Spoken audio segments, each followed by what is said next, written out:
What's up, everyone? Vu of Envu Films, and I'm back with another idiotic video for you to watch.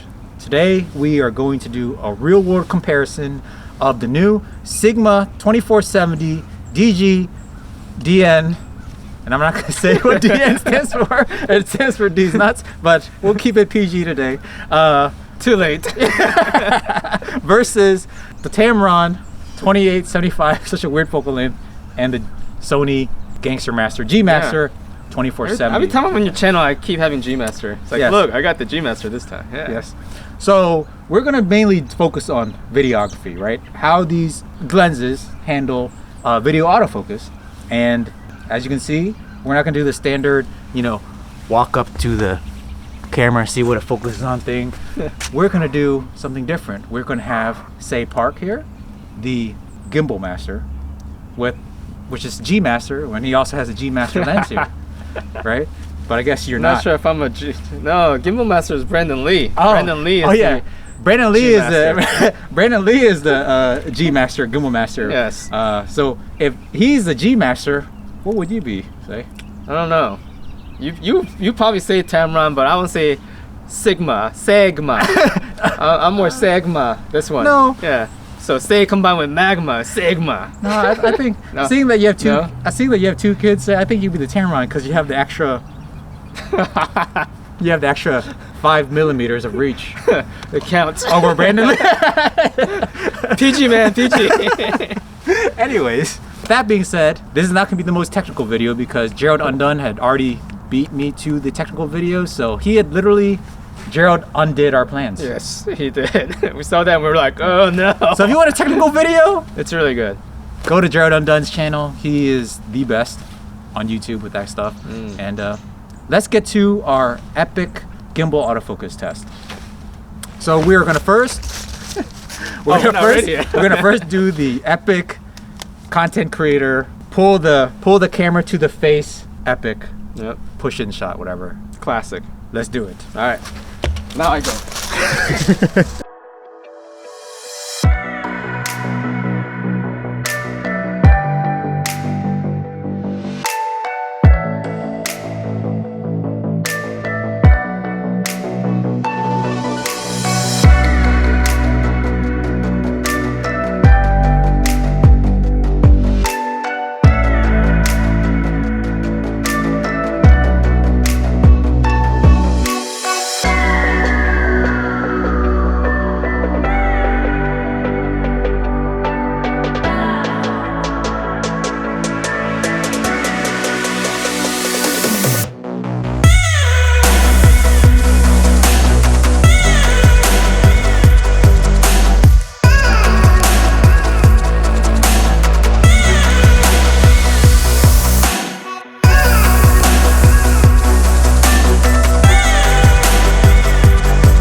All right, so we just finished doing the epic content creator camera to the face shot. Yeah.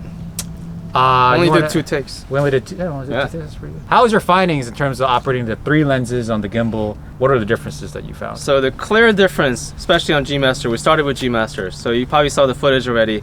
So when Vu's like this tiny, he's this tiny. What are you trying to say?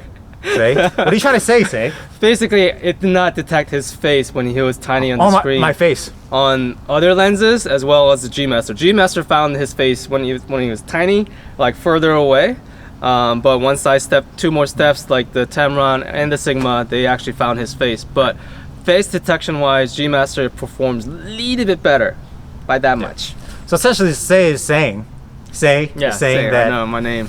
The more erected I got,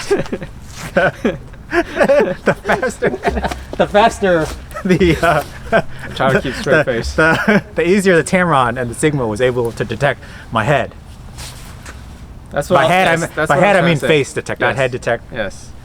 Anyway. But yeah, they all perform really well. I mean, like every one of them, once I got closer to Vu, it tracked very well. I would say the Sigma was a little bit better on the face detect than the Tamron, because Tamron I had to take an extra step in order to get his face actually detected on the screen. So Gmaster, Sigma, and then it's Tamron. You see how informative Say is? You guys gotta check out his channel if you want real information on anything. This is just trash. No, it's good. It was good. I love it. So I kind of forgot to mention the exact test we're going to do right now. We're going to do a tripod test where the tripod is still and we do a walking shot towards the camera, and this is called the Asian tourist walking around test. One take only. Hello. Go. Asian tourist mode. Oh, what's over there? Asian squat, number 1. There you go.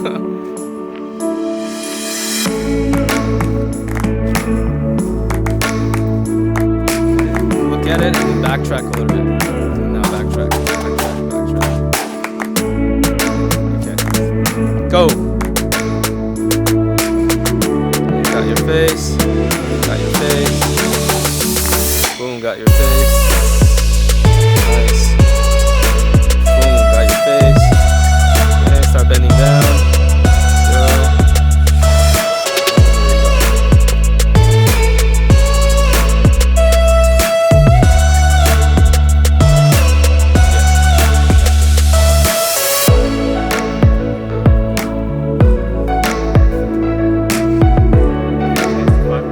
There you go. Yeah.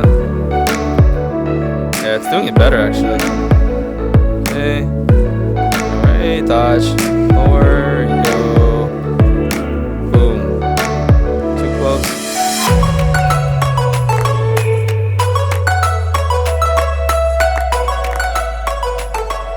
Got it. So now we are going to do a test for all of our wedding videographers out there. This is the test where you're on a tripod and the photographer gets in front of your camera, and then we'll see how fast it refocuses. And rolling.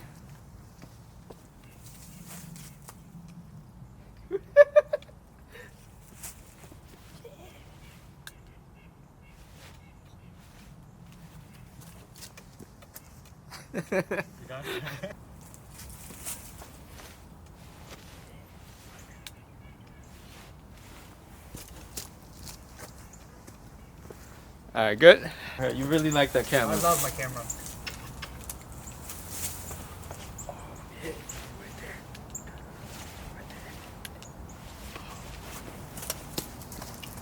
All right, that's one. So that concludes our test. I hope you found it idiotically useful, but we are now going to be doing really real world tests. We're going to film a South Asian wedding, and we're going to film and we're going to eat a lot of South Asian food, which is one thing I'm looking forward to. Yeah, and I will be looking forward to my bathroom trip the next day, or maybe even tonight, or maybe even TMI.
So now I'm back in the Tube Douche studio where I do all my trash YouTube channel stuff. So After reviewing the footage, after using the Sigma for the entire wedding, I could definitely conclude that it's a great lens, and it is right on par in terms of performance overall with the Gmaster, just as Gerald Dunn has already said in his video. And if he says it's the case, then it is likely the case. One thing it definitely does have over the Gmaster is a lot easier to manage on the gimbal. I find that it is easier to balance on the Weebill S. I could actually have more room to balance the Sigma on the Weebill S with the Manfrotto RC2 plate attached. I could balance it at 50 mil halfway through the zoom range, 70 mil, no problem. The GM with RC2 plate, I was only able to balance it at 24 millimeter, and it was too front heavy if I did anything more than 24 millimeters. So that has a downside. But autofocusing, all that works great. The reason why, if you saw the wedding footage, we did not use any of the Tamron because this is a paid client work. And if I have access to two better performing lenses, that's what I was going to use. And in my opinion, based on the test, based on what we experienced while testing it before the wedding, it was pretty clear that the Sigma and the Sony Gmaster was better than the Tamron in terms of just overall responsiveness, autofocus tracking, and they're better optically. I mean, there's no denying it. During the test, we noticed that the GM was the fastest autofocusing in terms of locking on in the beginning, and it had better range in terms of face detect. So it was able to detect my face when it was further away compared to the Sigma and the Tamron. The Sigma came in second, and then the Tamron came in last in terms of how far you could be away from the subject for it to detect your face and to autofocus on your face. They all track well. I think when I was reviewing the footage, it seemed like Tamron missed focus a bit more. The Sigma and Tamron has the advantage over the GM because it has better close focusing ability. If you look at the best autofocusing, the best autofocus tracking, and the fact that you could do close focusing, and the fact that you could handle it on the gimbal better, the Sigma is just right now the lens of choice in terms of 24-70. If you have a GM already, I wouldn't recommend selling it to get the Sigma. And if you have a Tamron and you're thinking of upgrading to the Sigma lens, I highly recommend you do so. And if you have not purchased any of these lenses and you're looking into one of these lenses, I would recommend the Tamron over the other two. Also, one other thing of note, a lot of reviews out there are saying that the Sigma has smoother bokeh than the GM and the Tamron. And that is true. It does have smoother bokeh, but no one really says, I noticed no one really said why. It's the fact that it has 11 aperture blades compared to the GM's 9 and the Tamron's 9 aperture blades. It has more aperture blades means rounder bokeh, or as my buddy Dustin Abbott would say, bokeh. It has more round bokeh, so it should render smoother bokeh. So that is why. I would like to say that it's just my opinion, but it's not. You do get what you pay for, and with the Sigma, $300 more expensive than the Tamron and $1,000 less than the GM, you get the best bang for the buck lens, in the 24-70 range. There's no ifs, ands, or buts about it. But, I'm always open to a second opinion. So, my bit, tell me what you think about the Tamron, the Sigma, and the GM. Hello, Mr. Wu. I think the Tamron much better than the GM and the Sigma because it's the cheap one. The cheaper, the better. Like your mother. Your mother teach you the cheaper, the better. Why you tell people the Sigma and the GM better? They cost more money. You tell them to get the more expensive blend when the Tamron much cheaper, much better because much cheaper. Either way, they all track lens because they Sony lens you cannot use it on the Canon. The Canon body much better than the Sony track. Sony it track like your channel. Canon color science much better. Sony color science it track. You need to get the Canon EOS or like all the other YouTube people. Turn off. They get Turn off. the Ado. I keep saying I'm going to replace my artificial intelligence. Still haven't done it. You know, budget constraints. Regardless, that concludes my Sigma versus GM versus Tamron comparison of the 2470 and 2875. Please visit Say Park's channel if you have not already. He does amazing work. He's really informative with everything that he does, whether it be tutorials, whether it be reviewing gimbals, whether it be reviewing anything. His work is awesome. He does good stuff, as you can see, and he's a hilarious guy as well. So please take a look at his channel, give him a subscribe, and also, if you don't mind, please subscribe to my channel too. That'll be greatly appreciated. I know it is a trash channel, but please support this trash. Until next time, lighten up.